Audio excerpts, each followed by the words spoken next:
Have you noticed all the bug jewelry lately? Well, today we're making some, and we're starting off with 2-part epoxy resin and filling some silicone bug molds that I found online. Don't worry, I'll leave a link in the description for you.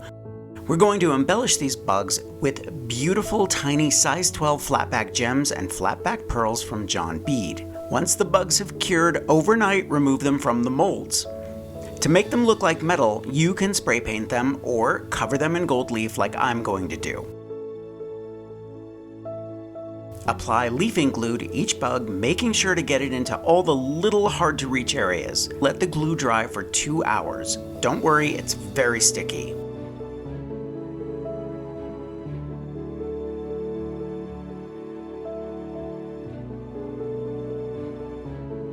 Next, add a sheet of gold leaf on top of the bug and smush it into place with a soft bristle brush. I'm making a bunch of these so I can experiment.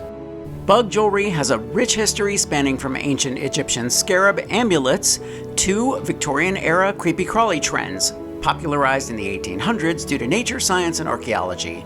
It reached its zenith with Art Nouveau, blending realism with precious gems.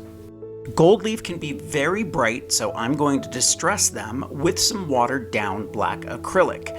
This will allow you to see the details better, and it will make them look more like metal. Gold leaf dates back over 4,000 to 5,000 years, originating in ancient Egypt and Mesopotamia. As I mentioned, I'm embellishing these bugs with size 12 Crystal Lane flatback gems and flatback pearls from John Bead. We're also going to use some small matching Crystal Lane crystals for the eyes. Pick your colors and get a wax pencil. Using industrial glue that dries clear, make a thin line for your first row of gems.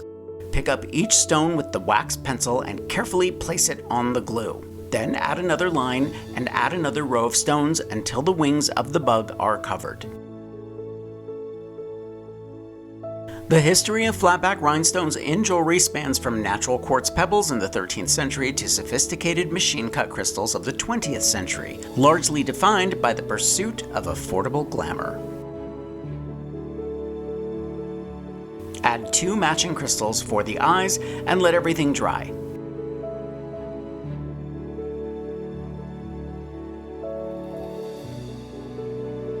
Here I'm using yellow and green gems for a vintage feel.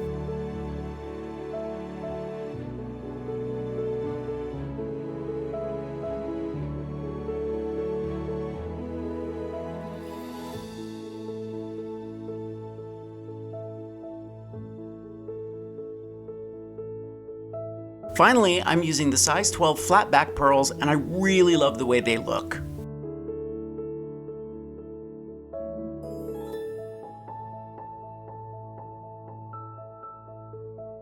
Now, you could glue these bugs on a bezel base, or you could keep it simple by painting the backside in gold and adding a bar pin so that you can cluster them on your blazer, or pin a few of them to make it look like they're crawling up your sleeve. One on each cuff would even look great. Let me know what you think in the comments, and make sure to check out John Bead for everything you need for your bead and jewelry making projects. I love this company. I'm going to leave a link to everything I used for this project in the description below. Thumbs up if you like this video, leave me a comment, and I will get back to you. Subscribe to my channel if you haven't already, and don't forget to press that notification bell so that you know I have a new video. If you want inspiration that I don't share anywhere else, follow me on Patreon. And if you want even more inspiration, grab one of my craft books. I think you'll like the Big Ass Book of Crafts Volume 2, and I'll see you real soon. Bye, everybody.